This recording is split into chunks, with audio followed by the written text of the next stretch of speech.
vamos a hablar sobre la puesta al día en nódulo pulmonar solitario.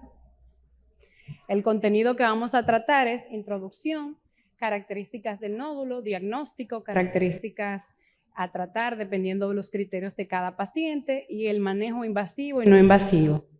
Pues como todos sabemos, el nódulo pulmonar solitario no es más que una lesión pulmonar menor de 3 centímetros que está rodeada principalmente de parénquima pulmonar sano.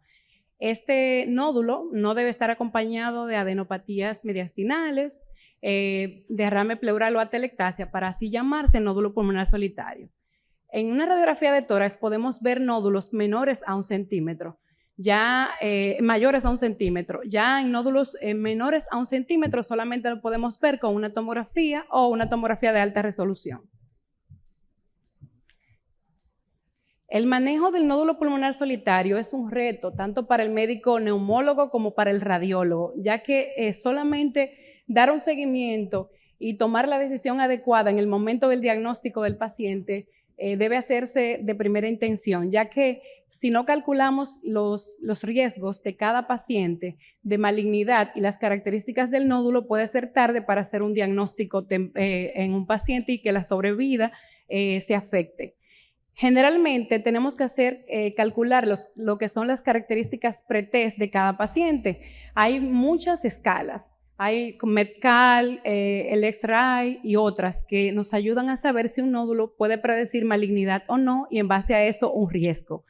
Generalmente los principales factores que hay que tener en cuenta cuando un paciente tiene un nódulo pulmonar solitario es la edad, si el paciente tiene tabaquismo, si tiene síntomas respiratorios como hemoptisis, el tamaño del nódulo, la historia de algún cáncer torácico o extratorácico, también la forma del nódulo, el tamaño, si está calcificado o no, entre otros factores, y pues ya darle seguimiento con tomografía o PET scan.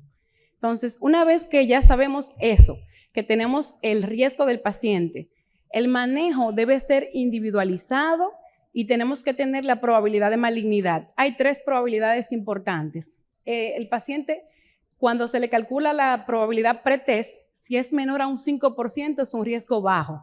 Si es un riesgo intermedio es mayor a un 5 y menor de un 60.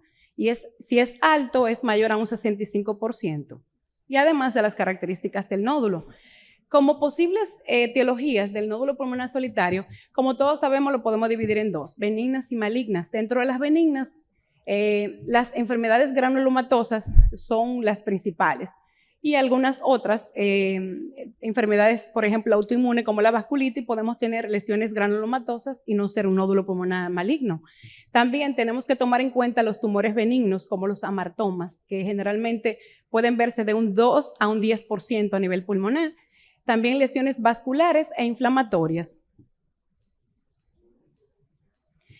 La prevalencia de lo que es el nódulo pulmonar solitario lo podemos encontrar como un hallazgo incidental en un 31% de los estudios que se realicen, ya sea radiografía de tórax si son mayores a 1 centímetro o tomografía si son mayores a 1 centímetro. Básicamente, en los estudios de screening en fumadores y de alto riesgo se ha visto que un nódulo pulmonar solitario puede ser un adenocarcinoma en un 50%, pero también se han seguido otras series y se han hecho estudios, principalmente en Canadá, donde se han seguido estudios de 12.049 pacientes. Dentro de estos pacientes, solamente 154 se ha encontrado nódulo pulmonar solitario y de estos solo un 1% ha sido maligno. O sea que hay muchísimas causas de nódulo pulmonar solitario de características benignas. Lo más importante cuando tenemos un nódulo pulmonar solitario es saber cuánto mide. Tiene que medir menos de 3 centímetros. No debe tener adenopatías, no puede tener derrame pleural el paciente, no puede tener atelectasia. Si ya cae en eso, entonces ya no es un nódulo pulmonar solitario. Tenemos que saber el tamaño. Mientras mayor es el tamaño, mayor es la probabilidad de malignidad. Los bordes, si los bordes son regulares, lisos, o si son espiculados o en corona radiada, como antes se llamaba. La densidad, si el paciente tiene una densidad mayor a 4 milímetros, por ejemplo, y el nódulo está cavitado, es benigno. Si la densidad es mayor a 16 milímetros o 20 milímetros, ya sabemos que el nódulo tiene características posibles de malignidad. La localización, como todos sabemos, los cánceres de pulmón se localizan principalmente en el lóbulo superior. Entonces, si tenemos una lesión nódulo en un paciente con alto riesgo que está localizado en el lóbulo superior, hay que pensar en cáncer. La vascularidad. Un paciente que se le administre, que tenga un nódulo vascularizado, que se le administre contraste y tenga una captación mayor a 20 unidades Hounsfield, sabemos que puede ser maligno, pero de estos solo un 58% generalmente lo son. Si tenemos una captación menor a un 15%, generalmente son nódulos benignos o inflamatorios. Si los pacientes tienen nódulos cavitados, la cavitación no predice ni benignidad ni malignidad, pero cuando el borde de la cavitación es menor a 4 milímetros, generalmente es benigno, inflamatorio o infeccioso. Si el borde de la cavitación, la pared de la cavitación es gruesa y tiene mayor a 16 milímetros, generalmente son cáncer. Y la velocidad de crecimiento. Los tumores pueden crecer menor a 30 días hasta 400 días, más o menos. Entonces, un tumor que duplique su crecimiento mayor a un 25%, entonces en menos de 30 días, pues sabemos que no es maligno probablemente, o es un maligno de rápido crecimiento. Ahora, si un paciente tiene mayor de 400 días con un nódulo pulmonar solitario, entonces tiene que, dependiendo del tamaño del nódulo, pues hacerse el seguimiento. Como todos sabemos, hay estudios en pacientes con alto riesgo para cáncer de pulmón, como es la tomografía de baja dosis, la tomografía de alta resolución de baja dosis. Son tomografías que se tienen que hacer con cortes muy finos, con 2 milisibeles, y esto nos asegura que el paciente no lo estemos radiando en pacientes seleccionados y que tenemos un mayor seguimiento para el nódulo. Se ha visto que en pacientes con alto riesgo para cáncer de pulmón, el screening con tomografía de baja dosis disminuye la mortalidad en cáncer de pulmón, entonces son pacientes candidatos. Tenemos que saber las características de los nódulos. No es lo mismo tener un nódulo con un componente subsólido que un componente sólido. Generalmente, en la tomografía que está corriendo, tenemos un nódulo con un componente subsólido. En la otra tenemos un nódulo con un componente de calcificación sólido y calcificado.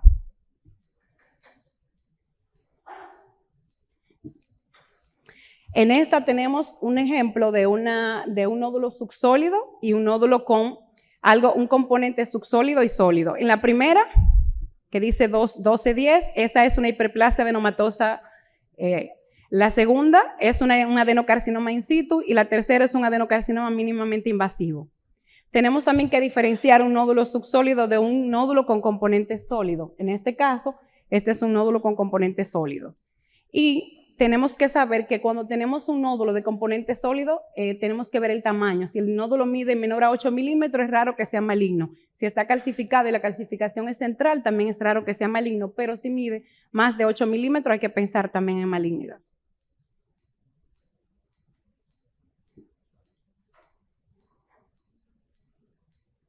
En estas imágenes, en la primera vemos un nódulo calcificado, un granuloma calcificado, y en las de abajo ven un nódulo con calcificaciones en el interior. Esas calcificaciones son excéntricas y generalmente eso predice malignidad en un nódulo pulmonar solitario. Entonces, cuando nosotros nos toca por primera vez ver a un paciente con un nódulo pulmonar solitario, lo primero es que tenemos que investigar si el paciente tiene imágenes previas, si el paciente en los 2 años anteriores se ha hecho alguna radiografía de tórax. Si el paciente tiene una radiografía de tórax o una tomografía, se la debemos pedir. Y tenemos que hacer una comparación. En ese momento, si vemos que el nódulo está igual en 2 años, ese paciente se le da seguimiento cada cierto tiempo, pero no es necesario hacerle ninguna tomografía. Ahora, si el paciente tiene un nódulo pulmonar, si es sólido, pues entonces vamos a pasar a este paso.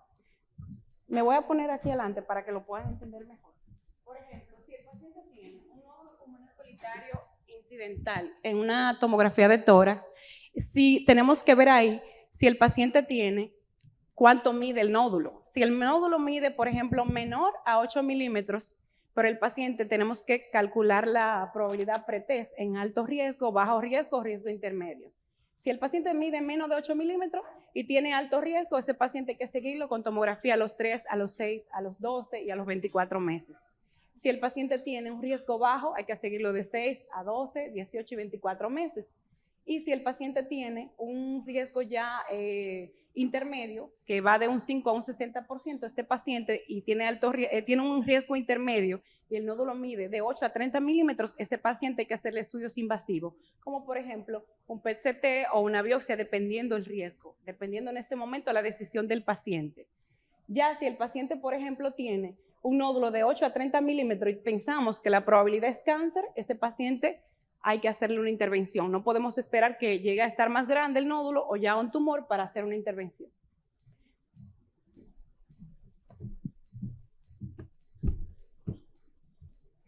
Ahora, por ejemplo, si el nódulo es sólido y mide menos de 8 milímetros, entonces ese paciente puede seguirse con una tomografía. Hay que aclarar que no siempre es tomografía contrastada. La primera vez sí, pero después no. Es tomografía de baja dosis. ¿Por qué? Porque si estamos contrastando al paciente cada 3 meses, probablemente le vamos a ocasionar una insuficiencia renal y no va a tener ningún sentido. Entonces, hay que tener pendiente que es tomografía de baja dosis y no siempre contrastada. Y también en ese caso, por ejemplo, si tenemos un paciente con un nódulo que sea menor a 8 milímetros, pero que tenga riesgo alto para cáncer de pulmón, ese paciente ni se piensa, habría que operarlo, hacerle una intervención temprana. Aquí está, por ejemplo, en otro abordaje es para el nódulo sólido. Si el paciente tiene un nódulo sólido menor a 8 milímetros, nos llevamos de acuerdo al seguimiento con tomografía. En ese caso, si el riesgo es bajo, como le dije, tomografía seriada. Si el riesgo es intermedio, PET o PET-CT, y en ese caso, si el paciente tiene un riesgo, un PET positivo que capte mayor a 2.5 y descartemos una causa inflamatoria o infecciosa, entonces ese paciente tendría que irse directamente a una biopsia. Ya tenemos que decidir, por ejemplo, dependiendo cómo esté, si es central, si es periférica, qué tipo de biopsia es que lleva. Si el paciente ya tiene, por ejemplo, el PET positivo, se le hace, dependiendo en qué estadio pensemos que tenga el paciente eso, debería hacerse EBUS o por lo menos mediastinoscopía para hacer una estadificación antes de hacer una cirugía. Si es una única lesión, pues sería cirugía. Entonces, hay algo que nos crea mucha duda, principalmente a los neumólogos. ¿Qué hacemos? Si seleccionamos al paciente para hacer una cirugía o si le damos seguimiento. Yo creo que a todos nos ha pasado. Entonces, lo primero es, tenemos que saber qué hacer. Si le damos vigilancia o le hacemos biopsia. Entonces, eso va a depender mucho de la probabilidad. Por ejemplo, si el paciente tiene una probabilidad de cáncer baja, intermedia o alta. Si el paciente tiene una probabilidad muy baja, menor a 5%, ese paciente es solamente seguimiento con tomografía. Ahora, si el paciente tiene una probabilidad intermedia para cáncer, es un PET que lleva. Ahora, si el paciente tiene un riesgo alto para cáncer y tiene una lesión única, le puedes hacer el PET, pero iría a cirugía. Ahora, si el paciente tiene un riesgo alto para cirugía, porque hay pacientes que son candidatos a cirugía, pero tienen comorbilidades, entonces ahí tú debes individualizar a cada paciente. Si ese paciente tiene riesgo alto para cirugía, tú podrías intentar hacer una biopsia. Y si tienes el diagnóstico con la biopsia, ya lo estadificarías y si llegarías a un plan, pondrías cartas con el paciente, le dirías, si se opera, sería riesgo alto, pero es lo que hay que hacer y ya el paciente es el que decide. Ahora, si el paciente, por ejemplo, tiene un riesgo alto, lo que lleva en ese paciente es estadificación inmediata o resección quirúrgica inmediata, porque en poco tiempo, acuérdense que hay cánceres muy agresivos que pueden crecer en 30 días, de 30 días a 400 días podemos perder al paciente. Ya como tenemos nódulos subsólidos puros, generalmente podemos tener nódulos en vidrio esmerilado o deslustrado, como lo quieran llamar. Estos, algunos, cuando son de características inflamatorias, podrían resolverse espontáneamente, pero algunos que desarrollan un componente sólido pueden ser malignos. Entonces, en estos pacientes tenemos que hacer una biopsia o extirparlo en el momento. ¿Cómo?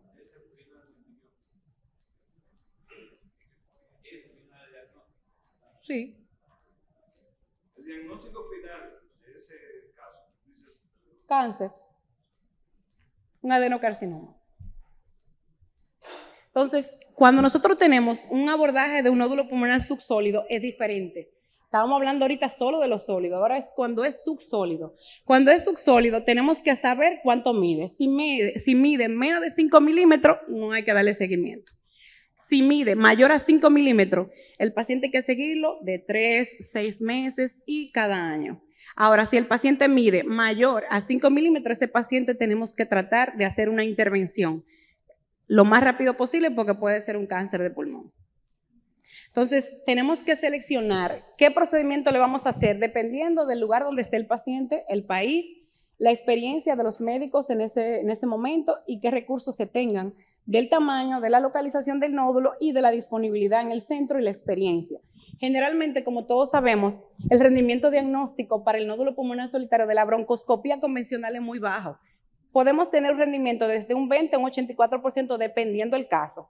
Cuando las lesiones, para lesiones benignas, de un 35 a un 64%, y tenemos que saber que si el paciente tiene un nódulo muy pequeño, menor a 3 centímetros, la probabilidad de dar un diagnóstico con una broncoscopía diagnóstica es de un 14 a un 31%, es sumamente bajo. Entonces hay que saber hacer a qué técnica le vamos a ofrecer a cada paciente para no hacer procedimientos que no vayan a sumarle al paciente. Ahora, si nosotros con ese nódulo que puede medir menos de 3 centímetros nos guiamos de fluoroscopía, podemos incrementar el rendimiento diagnóstico de un 65 a un 70%.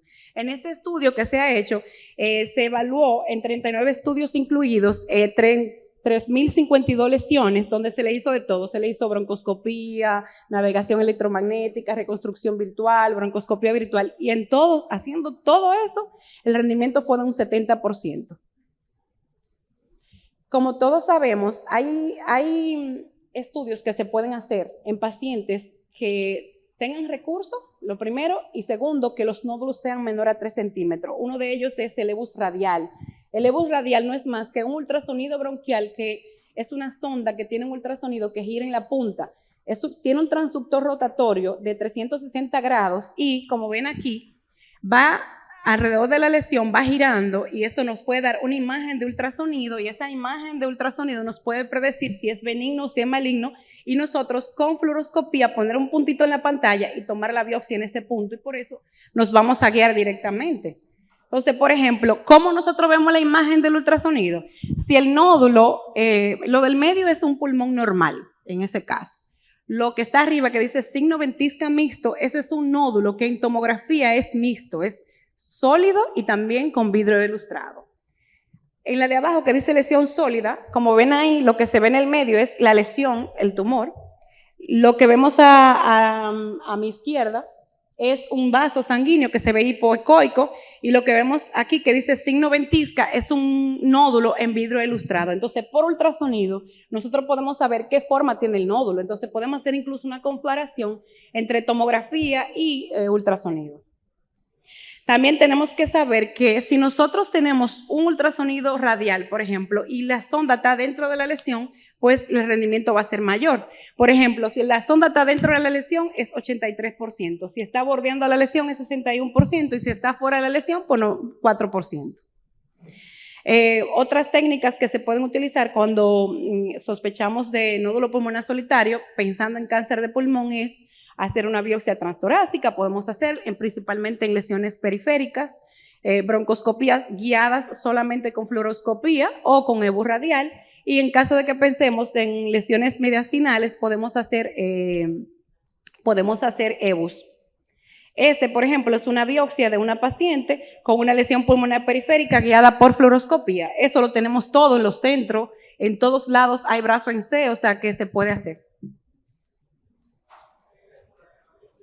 Entonces ya el EBUS mediastinal no es más que un ultrasonido también que utiliza los ganglios para verificar la característica de cada ganglio, la ecogenicidad, si está vascularizado o no, el tamaño, podemos medirlo y todo eso y tomar biopsia a través de una pinza. En el país no contamos con EBUS todavía, pero en algún momento puede llegar.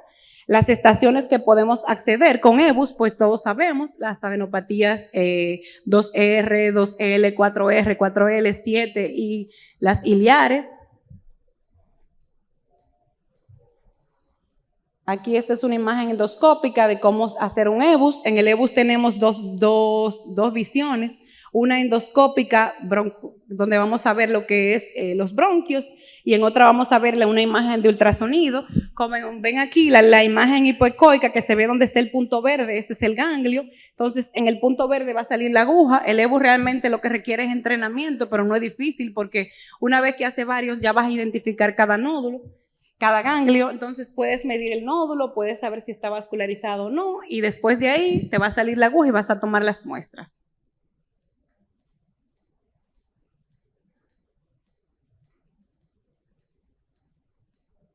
Ahí, por ejemplo, el punto blanco que ven, esa es la aguja introduciéndose a través del nódulo. Se le hacen 3 pases por cada ganglio y eso se manda a patología y nos puede dar un diagnóstico.